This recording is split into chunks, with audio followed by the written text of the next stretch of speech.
America మాజీ అధ్యక్షుడు Joe Biden ఆరోగ్య పరిస్థితిపై మరోసారి తీవ్ర ఆందోళన వ్యక్తమవుతుంది.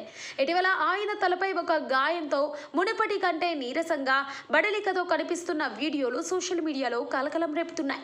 ఈ వీడియోలు చూసిన నెటిజన్లు, రాజకీయ విశ్లేషకులు ఆయన ఆరోగ్య స్థితి గురించి రకరకాలుగా ఊహాగానాలు చేస్తున్నారు. జాతీయ మీడియా కథనాల ప్రకారం బైడెన్ కు ఇటీవల చర్మ క్యాన్సర్ కు సంబంధించిన శస్త్రచికిత్స జరిగింది. ఈ ఆపరేషన్ కారణంగానే ఆయన తలపై గాయం ఏర్పడిందని తెలుస్తుంది. తాజాగా బయటకు వచ్చిన వీడియోలో బైడెన్ చాలా అలసిపోయినట్లు, బలహీనంగా కనిపించడంతో ఆయన ఆరోగ్య చుట్టూ జరుగుతున్న చర్చ మరింత ఊపందుకుంది. 82 ఏళ్ల జో బైడెన్ ఆరోగ్యంపై చర్చ జరగడం ఇది మొదటిసారేమీ కాదు. గతంలో కూడా ఆయనకు చర్మ క్యాన్సర్కు సంబంధించి చిన్నపాటి చికిత్సలు జరిగినట్లు వైద్యులు నివేదికలు వెల్లడించాయి.